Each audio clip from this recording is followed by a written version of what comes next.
friends, welcome back to my channel, or if you're new here, my name is Ashley and welcome to the 10th day of Bookmas counting down to Christmas. In the month of December, I'm posting a video every other day, all the way down to Christmas Day, and today is day 3, and I'm going to be telling you my top 10 favorite books that I own. These are in no particular order. Please don't ask me. As readers, we all know that is a really hard thing to do. But I went through all of my top reads, and there were definitely some that stood out, and I had a hard time choosing just 10, but I think I've done it, and so let's go through these. On the top of my pile, I have The Book Thief by Marcus Zusak. This was one I had heard so many people talk about, so it was a little daunting. I did read it a few years ago. This is a novel about World War II, and it's about a girl, I believe she is part of a German family. She finds out that her uncle that she is living with is hiding a Jewish man down in their basement, and so it's just about her story, about how she came to live there, making friends with him, what happens to him, and all of the things. I really do enjoy World War II novels, but there's so many out there. It's hard to just find really good ones sometimes, and this is one that is definitely worth reading. The next book actually also takes place in World War II. It just happened to be the next one that I picked up, and that is The Hotel on the Corner of Bitter and Sweet by Jamie Ford. This one I've always heard recommended, but Jamie Ford's books don't generally jump out at me as by their descriptions on the back, but trust me, this one is worth the read. This one is a dual timeline that takes place in the 80s and back in World War II, and it's about this boy. He lives in the Pacific Northwest, and he finds out that his best friend, I believe she is Japanese, her family gets sent to a camp, and this is not something that is really known about in the past, at least. I think people are becoming more aware of it nowadays, but there were Japanese internment camps located in America during the World War II. I had never known that until I was an adult. And then in the present timeline, there's like the historic buildings that were there during the war, and there's some connection that we find out in the story, and it's just so beautiful. I really, really, really highly recommend this book. The next one I read last year. I believe it was the first book I completed last year, and it ended up being my top book of the entire year, and that is Remarkably Bright Creatures by Shelby Van Pelt. This was just one I absolutely loved, and so all the books I read throughout the rest of the year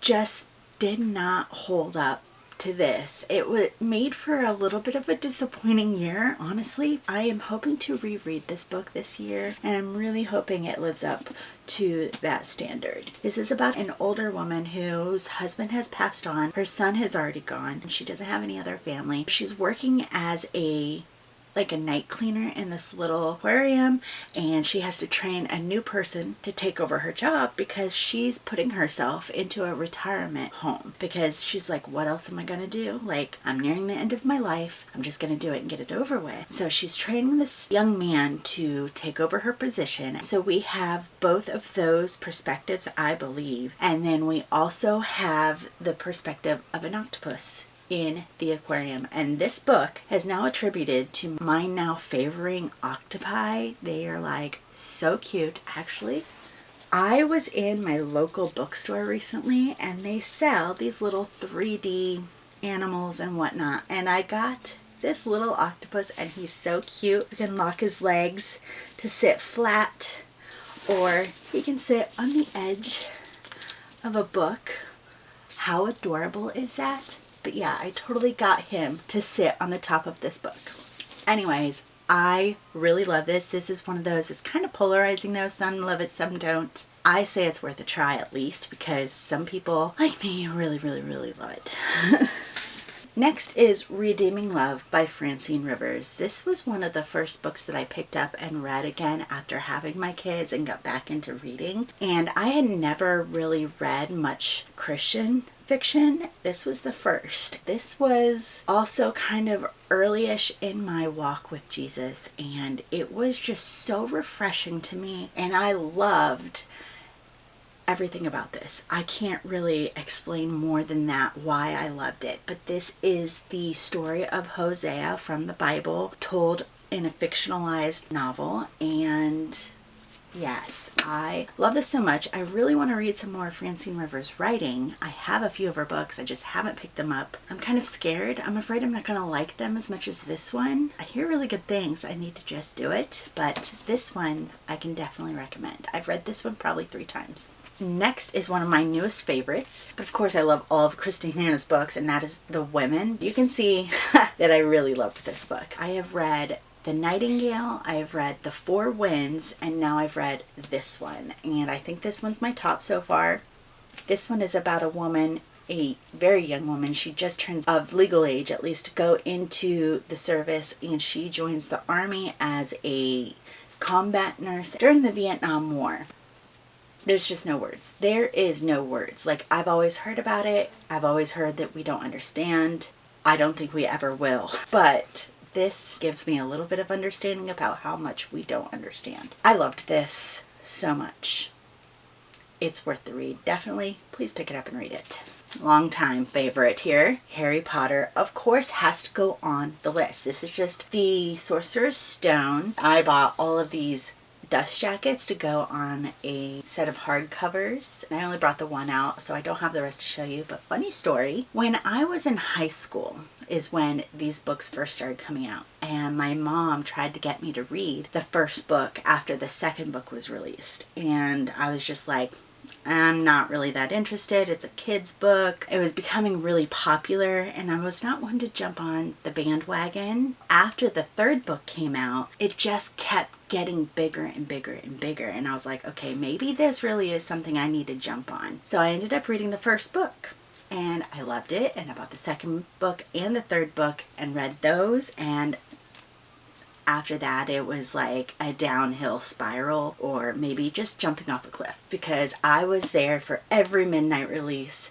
book, movie, all of it, and you can't even recreate that nowadays. Like, that was very special. I'm really glad I jumped in when I did. So, but anyways, this is always going to be a long-time favorite, and all of my kids now love Harry Potter. We do whole day movie marathons. It's so much fun.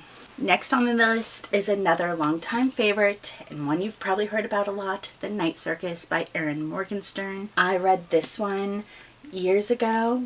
After I got back into reading, I had picked up a paperback copy from a charity shop in England for like 10 pence and ended up loving it with all of my whole heart. And I now have like, no, I think there's more than 7.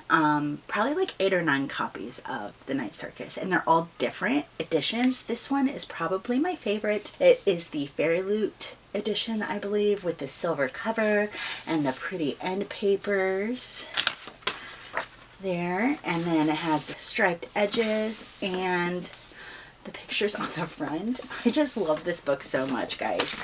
It is very much a slow, meandering story. It is historical, magical, reflective. It has lots of character descriptions, so if you don't like those type of stories, this may not be the book for you. But if you do, guys, you have to read this. Love it so much. It's my absolute favorite book. Okay, so at the beginning of this video I said I couldn't choose one. This is it. This is the one I say. Like, if someone wants to know my favorite book, this one. Absolute favorite. The next one, I don't hear a lot of people talk about, and maybe it's a me thing, and maybe it's just a, what do you call that when it's not talked about a lot? I forget.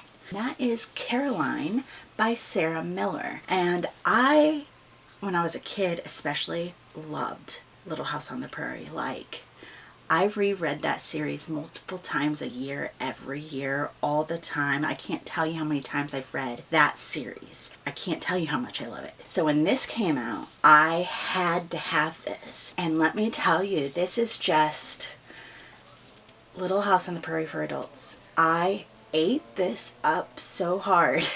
I may have read it in one day. This is the story of Laura Ingalls Wilder's mother. Pretty much the same storyline as what takes place in the Little House on the Prairie series. It kind of condenses multiple books from the children's books into one book here, but it comes from the Ma's perspective. It has very real considerations for adults at that time and their experiences portrayed through Ma's perspective, and I love this so much. So if you like historical fiction, if you like Midwestern expansion and Little House on the Prairie, this is a must read.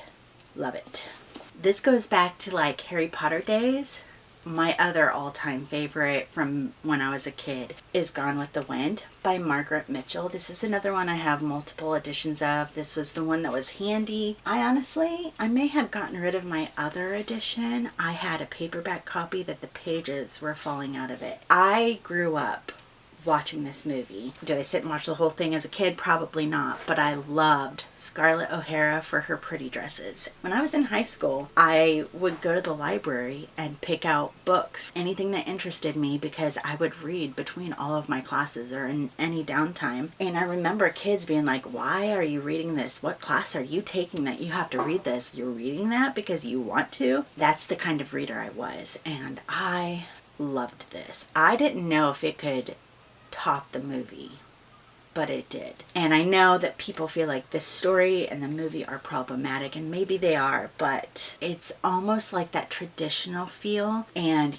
taking time that it is taking place and learning from it, and I just love this. I loved it so much. Last one on my list is Rebecca by Daphne du Maurier. This one also is a longtime favorite. At one point I was like, I need a new book to read, because when I was in school growing up, I only had like one single shelf. It wasn't full of books except for like a lot of my kid favorite books that I was growing up with. So when I needed a new book to read, and I didn't want to go to the library because I'd read everything that interested me, I'd go to the bookstore. And I remember being like, I need a new book to read. Let's go to the bookstore and find a book to read. And I ended up picking up a paperback copy of Rebecca. I had never heard of it before. I had no idea what it was about. I had not a clue that it was really like a classic.